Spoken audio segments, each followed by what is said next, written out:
دوستو، ہماری اس دنیا میں ایک ایسا علاقہ بھی موجود ہے کہ جو اتہاسک طور پر تو ویسے تو ہمیشہ ہی مسلم سلطنتوں کے نقشے میں شامل رہا، لیکن اس کے باوجود بھی کبھی بھی مسلمان اس علاقے پر قبضہ نہ کر سکے۔ نہ صرف اتہاس میں بلکہ آج بھی یہ پورا کا پورا علاقہ دنیا کے سب سے طاقتور مسلم دیشوں میں سے ایک دیش یعنی مصر کے انڈر میں آتا ہے، لیکن اس کے باوجود بھی آج بھی اس پورے علاقے کو پوری طرح سے آزاد مانا جاتا ہے۔ نہ صرف آزاد بلکہ چاہ کر بھی مصر اس پورے علاقے پر اپنی حکومت نہیں چلا پاتا ہے۔ لیکن دوستو، اب سوال یہ بھی ہے کہ آخر اس علاقے میں ایسی کیا خاص بات ہے کہ جس کی وجہ سے مسلم دنیا کی بڑی بڑی سلطنتیں کبھی بھی اس علاقے پر قبضہ نہ کر سکیں۔ نہ صرف اتہاس میں بلکہ آج بھی پوری مسلم دنیا چاہ کر بھی اس علاقے پر قبضہ نہیں کر پائی ہے، اور نہ ہی کبھی مسلم دنیا اس علاقے پر قبضہ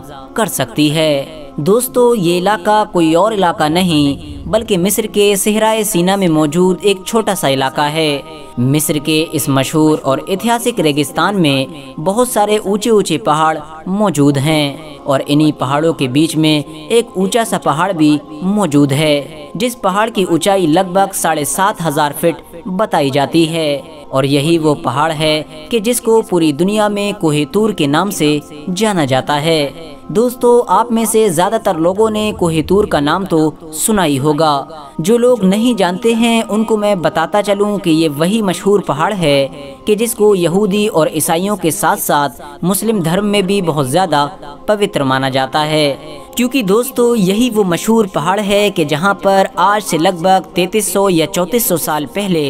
اللہ کے پیغمبر یعنی حضرت موسیٰ علیہ السلام نے اللہ سے کلام کیا تھا، یعنی اللہ کے پیغمبر نے اللہ سے بات کی تھی۔ یہی وجہ ہے کہ عیسائی اور یہودیوں کے ساتھ ساتھ مسلمانوں کی کتاب میں بھی اس پہاڑ کا ذکر موجود ہے، اور آج بھی ان تینوں ہی ابراہیمی دھرموں کو فالو کرنے والے لوگ اس پہاڑ کو بہت زیادہ مقدس مانتے ہیں۔ دوستو، حضرت موسیٰ علیہ السلام کے اللہ تعالیٰ سے اس پہاڑ پر بات کرنے کے لگ بھگ 1000 سال بعد یہودی دھرم کے لوگوں نے اس جگہ پر ایک عبادت گاہ بنا دی تھی۔ یہ عبادت گاہ اس جھاڑی کے بالکل پاس ہی میں بنائی گئی تھی کہ جس جھاڑی پر حضرت موسیٰ علیہ السلام کو اس رات میں روشنی نظر آئی تھی کہ جس رات میں حضرت موسیٰ علیہ السلام نے اللہ سے بات کی تھی، یعنی اس رات میں اسی خاص جھاڑی پر ہی حضرت موسیٰ علیہ السلام کو روشنی نظر آئی تھی۔ اور حیرانی کی بات یہ ہے کہ ہزاروں سال گزر جانے کے بعد آج بھی یہ ہری بھری جھاڑی بالکل ویسے ہی موجود ہے جیسے کسی دور میں ہوا کرتی تھی۔ دنیا بھر کے بہت سارے ویگیانکوں نے وقت وقت پر اس جھاڑی کی ٹہنیوں کو توڑ کر اسے دوسری جگہ اگانے کی بھی بھرپور کوشش کی، لیکن وہ ہمیشہ ہی ناکامیاب رہے۔ آخرکار بہت ساری کوششیں کرنے کے باوجود ان لوگوں نے اس کی ایک ٹہنی کو توڑ کر پیڑ سے بس تھوڑی ہی دور پر گاڑ دیا، جس کی وجہ سے وہ پیڑ بڑھنے میں تو کامیاب ہو گیا، لیکن وہ دکھنے میں ہر طرح سے اس پرانے پیڑ سے بالکل الگ تھا، جس کی وجہ سے پوری دنیا یہ بات ماننے پر مجبور ہو گئی کہ یہ پیڑ کوئی عام پیڑ نہیں بلکہ ایک ایسا عجیب اور خفیہ پیڑ ہے کہ جو اپنے اندر ہزاروں رازوں کو سمیٹے ہوئے ہے۔ دوستو، آج بھی مصر میں نہ صرف ہزاروں سال پرانی یہ ہری بھری جھاڑی موجود ہے بلکہ ساتھ ہی ساتھ حضرت موسیٰ علیہ السلام کے وہ جوتے بھی موجود ہیں کہ جن کو اتارنے کے بعد حضرت موسیٰ علیہ السلام اللہ تعالیٰ سے بات کرنے کے لیے اس جھاڑی کے قریب آئے تھے۔ لیکن پھر دھیرے دھیرے وقت گزرتا گیا، اور پھر حضرت عیسیٰ علیہ السلام کے اس دنیا میں آنے کے بعد عیسائی دھرم بھی بڑی تیزی کے ساتھ ہماری دنیا میں پھیلنا شروع ہو گیا۔ 365 عیسوی میں رومن ایمپائر کے عیسائی بادشاہ نے اس جگہ پر ایک چرچ بھی بنوا دیا تھا جہاں پر لوگ دور دور سے آ کر عبادت کیا کرتے تھے۔ اس کے بعد 6 صدی عیسوی میں یعنی لگ بھگ صرف اور صرف 200 سال کے بعد ہی عیسائیوں کی طرف سے یہاں پر ایک خانقاہ بھی بنوا دی گئی تھی، جس خانقاہ میں دور دور سے لوگ آ کر رکا کرتے تھے، اور آج بھی یہ خانقاہ اسی جگہ پر موجود ہے۔ اس خانقاہ میں بہت ساری چیزوں کے ساتھ ساتھ ایک پرانی لائبریری بھی موجود ہے، جس لائبریری میں بہت ساری پرانی کتابوں کے ساتھ ساتھ بہت سارے دستاویز بھی موجود ہیں، لیکن لائبریری میں موجود ان ساری چیزوں میں سے سب سے خاص چیز وہ خط ہے کہ جس کو اسلام کے پیغمبر یعنی حضرت محمد صلی اللہ تعالی علیہ وسلم سے جوڑ کر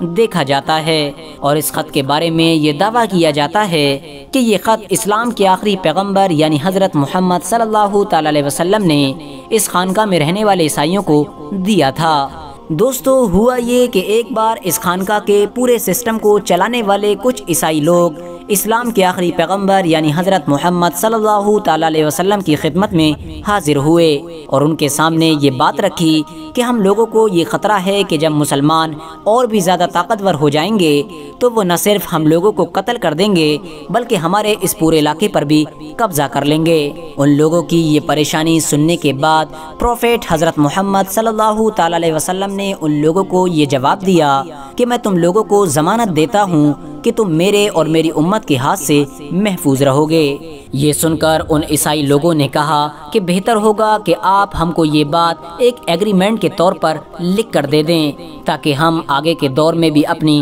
حفاظت کر سکیں۔ اسی لیے اسلام کے پیغمبر یعنی حضرت محمد صلی اللہ تعالی علیہ وسلم نے ان لوگوں کو ایک ایگریمنٹ لکھ کر دے دیا تھا جس میں ان عیسائی لوگوں کو نہ صرف جان و مال کی امان دی گئی تھی بلکہ ہمیشہ کے لیے ان کو آزادی کے ساتھ جینے کا حق بھی دیا گیا تھا، جس کی وجہ سے وہ سارے عیسائی لوگ بہت زیادہ خوش ہو گئے تھے اور وہ اپنا ایگریمنٹ لے کر اپنے اس خانقاہ میں واپس آ گئے تھے۔ تب سے لے کر آج تک وہ ایگریمنٹ اس خانقاہ میں موجود ہے۔ حالانکہ دوستو، ہم سبھی لوگ یہ بات تو اچھی طرح سے جانتے ہیں کہ اتہاس میں وقت وقت پر مصر میں مسلم حکومتیں بدلتی رہی ہیں، لیکن اس کے باوجود بھی کسی بھی مسلم سلطنت نے اس ایگریمنٹ کی وجہ سے اس خانقاہ پر قبضہ کرنے کی کوشش نہیں کی تھی، بلکہ ہر مسلم سلطنت کے حکمران نے اس چرچ اور خانقاہ کی حفاظت کو اپنی ذمہ داری سمجھا تھا اور اس ایگریمنٹ کی تصدیق کرتے ہوئے اپنے سپاہیوں کو بھی اس بات کی نصیحت کیا کرتے تھے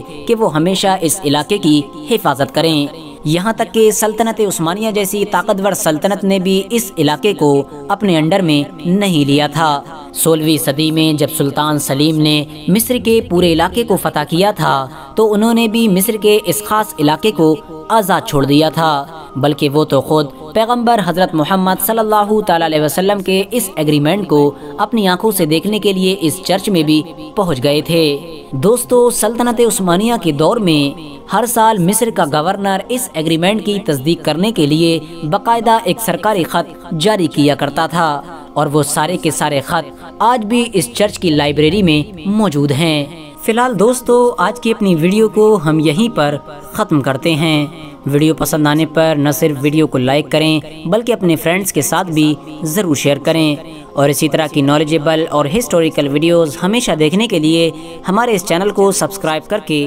ساتھ ہی میں بیل آئیکن کو بھی پریس کر دیں۔